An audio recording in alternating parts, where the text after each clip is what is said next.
Good evening and welcome to week 3 of the Hamster Decides, hot on the heels of that riveting People's Forum in Rooty Hill earlier tonight. Yes, an interesting performance from Rudd this evening. Of course, at the last forum, he was accused of being rude to his makeup artist. And, look, I for one was pleased to see at tonight's forum that the makeup artist got her revenge. Yeah. Never get a makeup artist on side. No. Of course, going into the debate, Abbott had all the momentum after a very solid performance at his official campaign launch. It was your classic Liberal Party launch, although I've got to say, I thought the pre-launch entertainment was just a little bit racier than usual.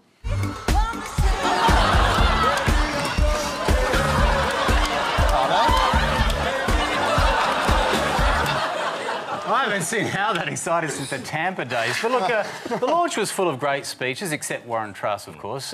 Even he was starting to question the length his speech was going for. It's been a long 6 years. Abbott, by contrast, he was on fire. I mean, it's hard to go wrong when you've got such a warm, supportive crowd. I mean, no matter what you say at these things, you're guaranteed to get applause. Today, I want to speak directly to you, the Australian people.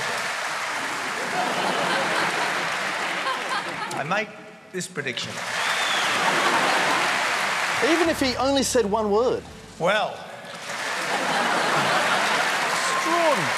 Now, the other thing I always love about these launches is the music. Now, yes. Abbott, of course, walked out to a very rousing anthem. So it's going to be interesting, I reckon, to see what song Rudd goes with at the Labor launch on Sunday, because he will not want to repeat the song that he used at the 2007 launch. Yeah, and I seem to remember that Gillard had a really regrettable choice for music for her launch in 2010. Julia Gillard's a much better candidate for Prime Minister than Tony Abbott. There on my TV. Julia Gillard's a better candidate for Prime Minister. There on my TV. Julia Gillard's moving forward for working families. There on my TV. Shocking me right out of my brain. Shocking me right out of my brain. People said after that gig he would never get hired again. Yeah, amazing. One of the other big talking points at the Liberal launch was the use of the Abbott's daughters, Bridget and Frances, to introduce their father to the stage, which I thought was a nice family touch. Yeah. I thought it was equally lovely when Warren Truss got his daughters to introduce him as well. Isn't that lovely? Lovely girls. You know, they're single too. But I've got to say, overall, I thought the staging of the day was strong. Abbott's always been a master of using strong backdrops to consolidate his message. And you have to say, in fairness, Rudd too chooses backdrops that emphasise his style of leadership. Yeah. When those photos emerged, News Limited conducted an incredibly incisive readers' poll asking, should Kevin Rudd be embarrassed by the picture of Hitler behind him? Which was odd, because on closer inspection, that photo was actually just a Daily Telegraph front cover. Yeah. Elsewhere on the hustings, Abbott continues to get in hot water over his treatment of women. First, he was calling a candidate hot stuff. Now he's just hitting on everyone he meets. You're the most popular girl in the place, I suppose, didn't you? Good on you. Well done, Sam. Opie. Yeah, good on you, Sam, for putting up with that sexual predator. Tell you what, the guy is on heat. Did you see who he tried to pick up the other day? Oh. And that's just the photo we can show you in this time slot. You don't want to see the other ones. I mean, take it from Kevin Rudd. I've seen the pictures. They turn your stomach. They're good. But I do think Kevin Rudd did his best to raise the tone when he gave a key speech yesterday at the Lowy Institute, and he started off, of course, by discussing the economy. The truth is, no economy is an island. Which is a shame, because if it was an island, he could send another 30,000 refugees to be detained there. But the main point of the speech was to look concerned and statesmanlike while discussing the escalating troubles in Syria. And when I say statesmanlike, I mean wearing his Broncos tracksuit while telephoning the US president. Yes, I know a lot of people thought it was inappropriate attire for high-level diplomacy, but I thought it was absolutely fine compared to what Obama was wearing during that conversation. Yeah. Not to be outdone in the toughness department, Abbott dropped a big policy bombshell this week when he announced that the coalition will stop people smuggling by buying back all of Indonesia's boats. Now, no, I mean, I have no idea what we're going to do with them all. All I can say is that next year's Sydney to Hobart race is going to be a lot more crowded. Abbott makes no apology for his tough stance on boat people. So whether it's buying boats, mandatory detention, it's all on the table. although he has ruled out one extreme measure. We do not want to lock up our oceans. Which must come as a huge relief to the Indian Ocean, which feared it was going to be locked up indefinitely on Manus Island. Yes, the Rudd camp, meantime, is sticking by its PNG solution, out of sight, out of mind. It's what the electorate wants. And with Rudd behind in the polls, maybe he could use PNG to solve a few more of his problems. Ah, Papua New Guinea, the place where we solve problems. I feel as if I'm here among friends. Australia's problems.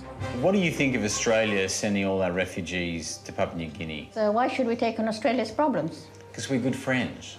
Good friends in what way? We've already got our own internal problems here because Papua New Guinea, we have had issues of refugees coming in from West Papua. You know what you should do with your refugee problem?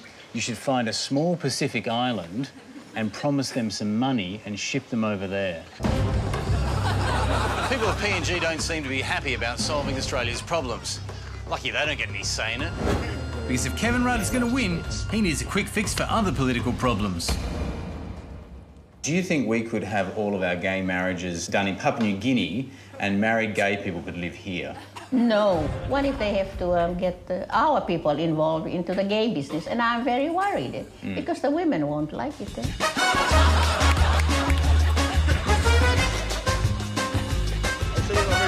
You're on board the gay village, yay! Gay marriage? Yeah.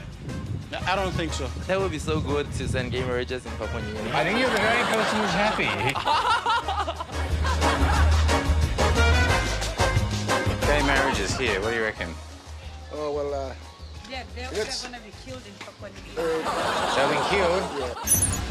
Yeah. That's right. Papua New Guinea isn't the safest place to send people to.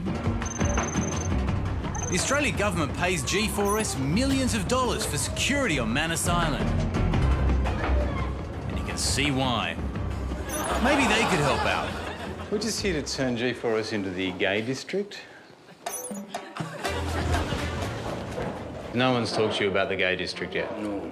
I thought you'd got the memo, that was why this was here. You'd started the work. We really want G4S on this job because they've obviously got great security. Yeah. I mean, not just anyone can walk in here. Rudd's next problem, News Limited. Could we move the News Limited newspapers over here, all the journalists, and put them in Papua New Guinea? Are they gay, the journalists? No, they're not gay. The editor of The Australian can live here. Rising sea levels don't affect him. What about if I was to throw in a little aid package? What?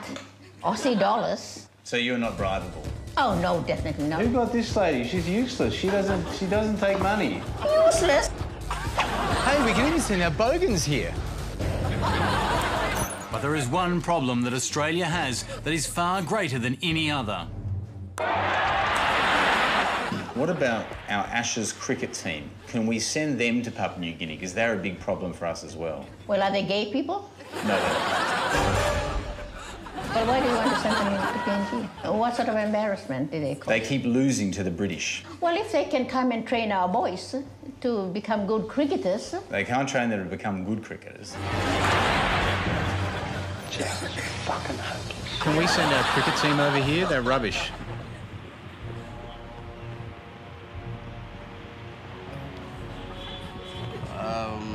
You don't want our cricket team. No, I understand. Definitely, we should. You'll take our Ashes cricket team? That is very good of you. There you go. That's a hospital. Okay. Oh, you understand? Hospital. I think you can send a Queensland Maroons team here. I don't want to get rid of them. They're the ones that can play. What about if we send the New South Wales Blues over here? Do you take cash? Can you put Prime Minister O'Neill's name on it and Prime send it to him? Minister O'Neill? Yep. Just send it straight and to say, him? love from Kevin Rudd. So I went straight to the Prime Minister's house. This pala country emi stap inside long lewa. And used my in-depth knowledge of the local language. Hello. Ime Pigse Prime Minister Pay? Pigeon.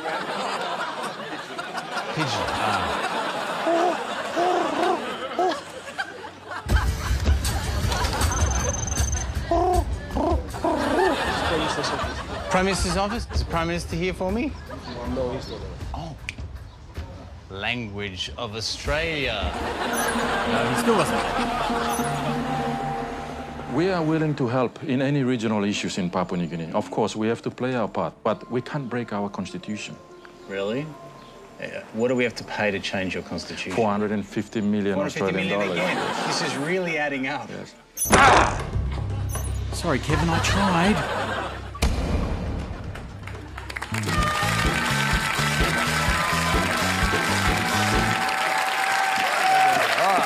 Welcome to Inside the Wheel, and this week we're going to take a look at the economy. Yeah, look, the economy is an extremely complex thing, of course. That's why before experts comment on fiscal reports, they need to take time to absorb all the facts and figures. And I'm just printing it out right now as it comes through. What are the basics that you can see there so far? Well, Joe, just having made it through page 1 of this extensive document, I haven't had a chance to read through the rest of it just yet. Yeah, well, I mean, obviously you can't spend too long on these things. ABC's even introduced the same urgency into the book club. Now, hot off the presses, the new Christos Tsiolkas book. What do you think, Chris? Well, from the first page, it certainly looks like a novel.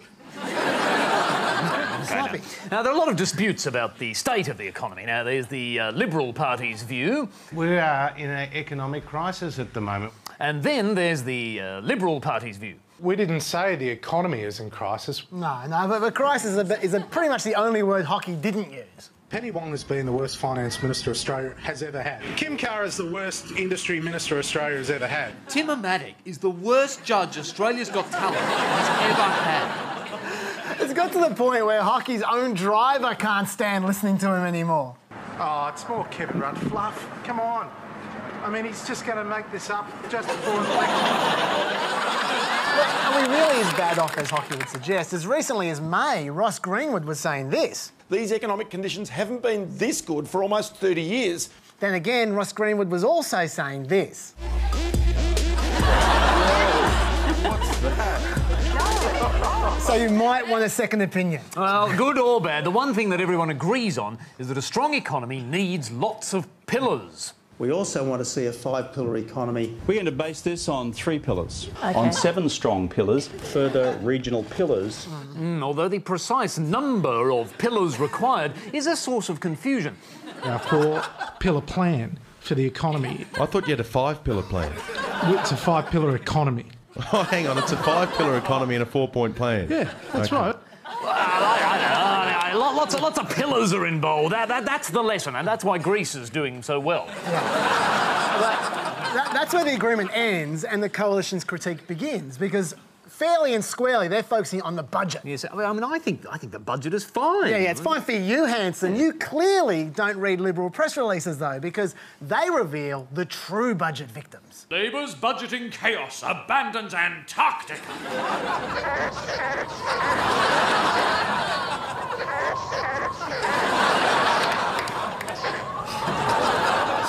So on the one hand, you've got the economically gloomy penguin, and on the other hand, you've got chipper Ross Greenwood, who says this. We can afford the debt we're in. Yeah, then again, Ross Greenwood also says this. What is going on with that guy? I use him as my accountant, and the meetings are not very efficient. Can we please get back to my gas? But despite the calls for calm and dancing, Joe Hockey is very worried about our debt. We left the country with net assets of $70 billion, where if we are elected on the 7th of September, we inherit debt going to $400 billion. Which is very concerning that figure is net assets and that figure is gross debt. You see, net is not gross. I mean, that is so dishonest. It's like comparing apples and oranges, or like comparing net hockey with gross hockey. Hey, gross hockey! Stop eating our fruit metaphor. Even so, Labor have racked up a lot of debt, and they've got their own set of bodgy numbers too, like this $70 billion black hole they keep saying the Liberals have. Yeah, which Saul Eslake and PolitiFact both say is completely wrong. Yeah, well, but how do you expect Labor to get billions of dollars right? I mean, just listen to this Labor person for a second. Unlike the Liberal Party that has just a 3-word slogan, turn round the boats. Now, she's talking about 3-word slogans, right? Count them again. Turn round the boats. They can't count to 4! They're useless! Well, look, what I don't understand is why these Labor enumerates keep saying that the coalition have got their numbers wrong. We have released the most comprehensive analysis of a political party's costings and policies ever. You see, the coalition, they are beyond reproach.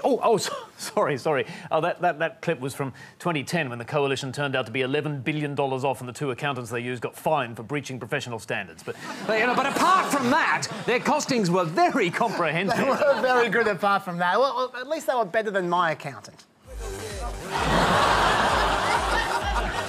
But regardless of whether the coalition have their numbers right or not, their message is surely correct. We are spending too much money. Listen to Liberal pundits like Ross Cameron, for instance, who say we need a significantly lower set of expectations from people about what they get from government.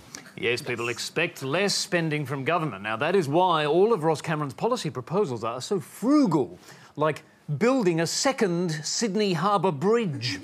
I am advocating that we go and manufacture a brand new bridge, exactly the same design and optical profiling. We then float that structure in. We erect it in the same way with hydraulic lifts on pontoons in the middle of the harbour.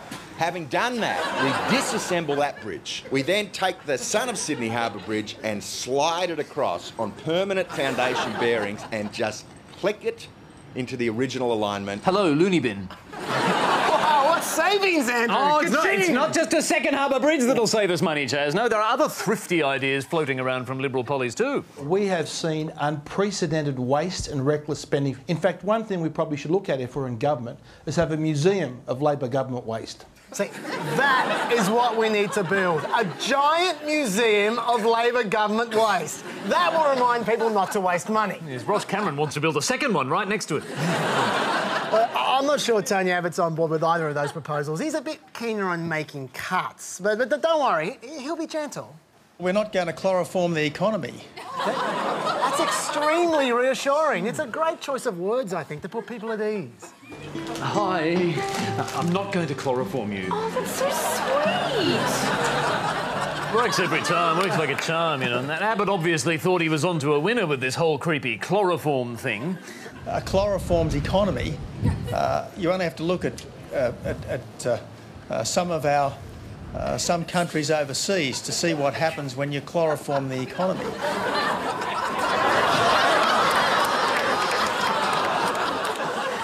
But Labor, on the other hand, they have a very different economic focus. They're focused on jobs and growth. Sorry?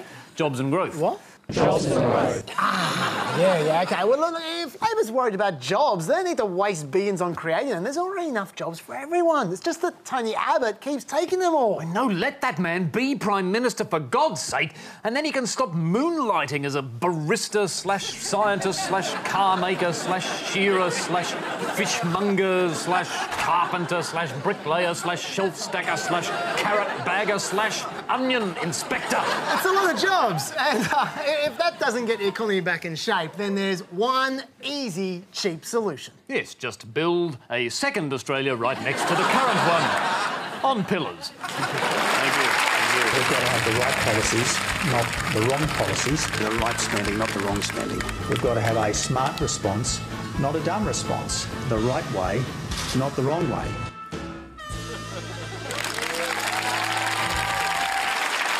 It's week 3 of the show, Craig, and it's usually about this time in the campaign when the candidates start to go a little bit stir-crazy. So, as if right on cue, this week we got the bizarre image of Clive Palmer twerking. Look away! Ooh. And if that wasn't weird enough, Julian Assange appeared in a music clip singing along to a John Farnham song. So with the ongoing circus, it's understandable that so many voters switch off. But just how switched off are they? In an election when there's never been more coverage and info across all media, we hit the streets to get a read on the electorate's level of engagement. How would you rate Malcolm Turnbull's performance as opposition leader? Well, he's not the opposition leader. No, I don't like him. Why not? He's weak. He's got no power. Shit, mate. No way. Go for John Howard. Go for Howard? Yeah. How would you rate Andrew Peacock's performance at the moment? Nah, mate. Nah. What's he done wrong? Mate, he's not helping the government, mate. If anything, he's running us down to the floor. Last name says it all, don't you reckon? Bit of a P. John Gordon, do you think he's doing a good job? Not too bad. I don't like him. He's doing shit, mate. Why? It's toughening all the governments up. Should Australia undertake federation? Yes. Why? Oh, I think we should. It's about time. I think we're right as we are. Too soon? Yes. Do you agree Sir Henry Parkes is having a bad campaign so far? He's an old Prime Minister of Australia, though. A lot of people have turned against him, I think. I'm not sure whether he'll turn back the votes or not. Out of 10, 6. 6 out of 100. 85. 1,000? 800. 1,000,000? Too much. Too much. What about decimal currency? Do you think we should introduce decimal currency? No, we don't need that. Why not? No. It's working, it's not broken, why fix it? Decimal currency. We're talking about, oh, shit, you're getting a bit out of my league there. That's mathematics. Well, it's easily understood, isn't it? Because that's too hard to understand. Do you think Billy Hughes should challenge Kevin Rudd for the Labor leadership? Why not? Why not? Because Ruddy's, he's fucked up so many times. No. Why not? Because they're both hopeless. Why do you think Rudd is a better option than Hughes? He can relate to the young people better. Why is that? Because he's an idiot. Yeah, no chance. No chance? Why not? Because he's weak, mate. His case is weak. Why is he weak? Because Kevin Rudd, he's the man. He's the man? Yeah, he's doing the right thing. Supporting Australia. You know what I mean? He's doing the right thing. Mate, this is it. This is Australia. We love it. Okay. I'm not entirely sure why you're asking whether Billy Hughes, who was also dead, should be challenging Kevin Rudd for leadership. Kevin Rudd is the worst Prime Minister in the history of this country. Okay. And if you're going to ask pure old questions, I'll move on. I'm sure this is some sort of push polling by the ABC, which is blatantly the ALP marketing arm, so goodbye. Yeah, that's a pretty good summary. Stop the boats, stop the guns, stop the deaths, stop the stunts, stop the brains.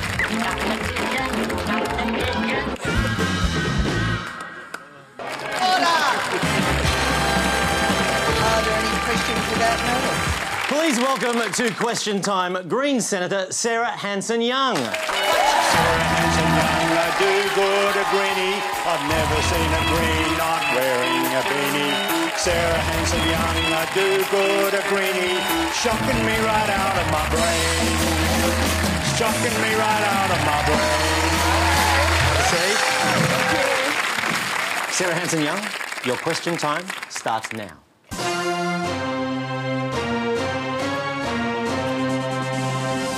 What are you talking about in this clip?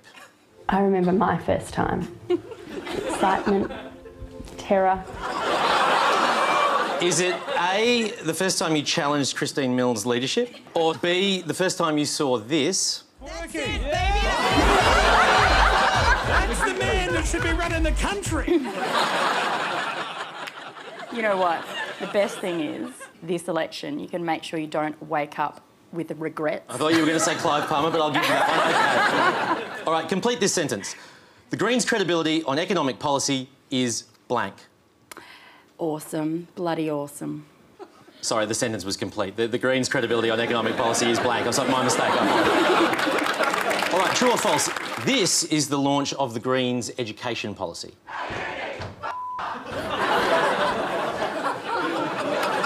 Wow. Pigtails looked really good back then. False. Okay. Right, okay.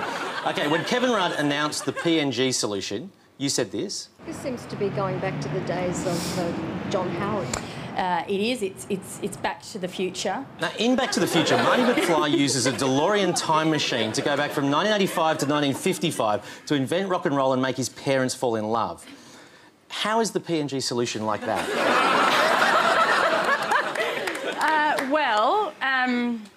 Let's think. Do you remember that scene where the car got stuck in the tree and just languished there? Mm-hmm.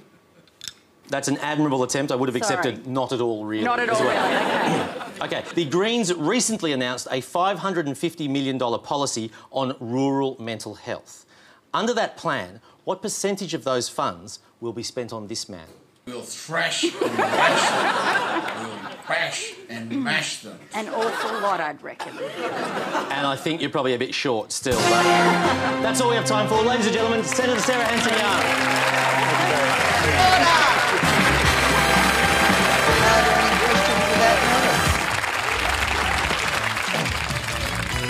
Parochialism. Australia is big. It's made up of Queensland and Western Sydney. And they both demand to be sucked up to. If you're from Queensland, you rule! At least for 7 weeks. So to capitalise on that unswerving loyalty, politicians must all be from Queensland, even if they're not. On this particular subject, I'm very proud and very pleased to be far more of a Queenslander than Kevin Rudd will ever be. They also have to be from Western Sydney. And it all starts in Western Sydney. This is the heartland of the modern Liberal Party. Actual heartland, Labor, Labor, Labor, Labor, Labor, Labor, Labor, Labor, Labor, Labor. No matter how tenuous the connection. The Prime Minister gets Western Sydney. She's from Western Melbourne. Of course, Julia Gillard really got Westness. She lives west of somewhere, and she loves eating John West tuna while listening to Westlife next to a poster of Mae West. Meanwhile, Polly's unlucky enough to live in other compass directions get parochial with sport. You can never look too stupid while supporting a sports team. Actually, you can. Put your hand up here, anyone who happens to be a Maroon supporter. And put your hand up here, anyone who happens to find me convincing. Kevin Rudd even made some Maroons jerseys. A decision that proved unfortunate for the people who wore them. Hey, that's Kevin Rudd! Just get him! And who else would a man raised in Belgium who now lives in Perth support than a rugby league team from Penrith? It's great to be at this venue where the mighty Penrith Panthers defeated the Warriors 62-6 by a massive 62-6. And all of Belgium is right behind him.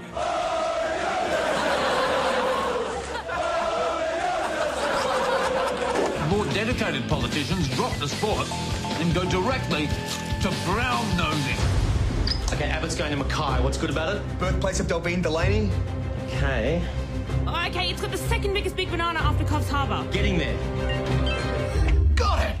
I'm making the announcement here in Mackay because it is the first major city you get to above the Tropic of Capricorn. If only other cities could boast such merits. Visit Gay Paris, the first major city you get to above the 48th degree of latitude. And if you really want to fawn over a marginal seat, you need to move the whole government there. Julia Gillard will govern the country from Western Sydney next week, taking up residence in a hotel room in the suburb of Rooty Hill. Call it a shameless bid to win votes in Sydney's West. OK, we will. It's a shameless bid to win votes in Sydney's West. Now, visiting Western Sydney is all very well, but you need to do it a lot more than once. The next item is this beautiful seat in Western Sydney. Do I hear a visit? I've been a very regular traveller to Western Sydney. Sometimes I've come out for one meeting. Thank you, madam. Any advance on one meeting? Sometimes I've come for half a day. We have half a day. Half a day. Do I hear a whole day? I was out western suburbs of Sydney yesterday. Come on, ladies and gentlemen, this is an outstanding seat deserving of a grovel. Been to all those communities out there in Western Sydney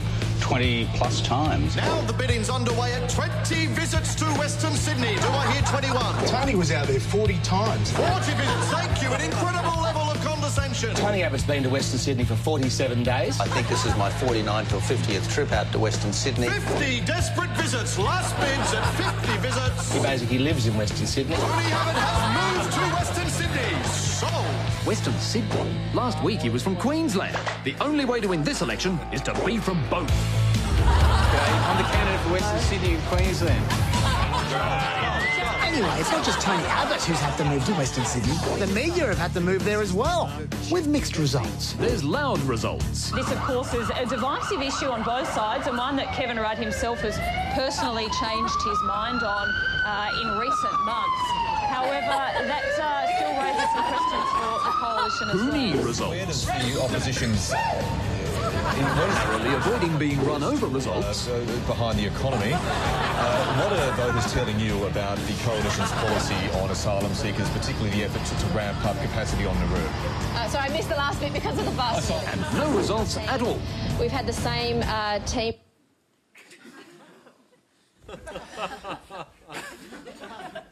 I'm sorry, we seem to have lost Michael Rowland there. But why fixate on Queensland and Penrith train station when you can cover all bases with mindless Aussie jingoism? Aussie, Aussie, Aussie! Aussie, Aussie, Aussie! They say patriotism is the last refuge of the scoundrel, but it's the first refuge of the nincompoop. I'm standing as an Australian. I'm standing as a citizen of this country. That's what I'm standing for. Clive will definitely win, as long as no other Australians run in this election. Oh, right. Being Australian is good. You don't even need to fund your campaign with money. It's a massive operation. How are you funding it? Is that out of your own pocket as well? It's out of love. Love of the Australian people. Unfortunately, Love didn't pay for Clive's flyers, so he printed them in China instead. Visit the Great Wall of China. the first great war you'll get to east of the 117th degree of longitude. But amongst all this jingoism and jerseys and moving Parliament to various suburbs, there is one thing we can all agree on. This is probably the best country in the world. Probably the best. It's the first country you get to after the 43rd degree of latitude.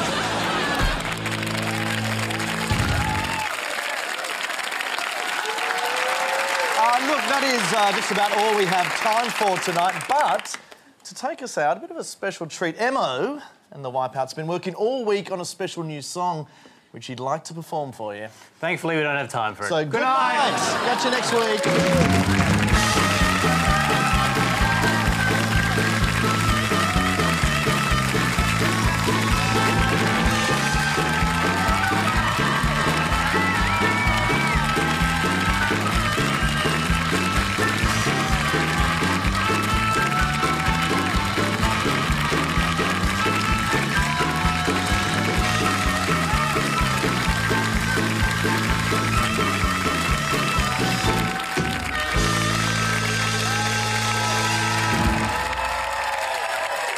Does this theatre smell of sperm to you?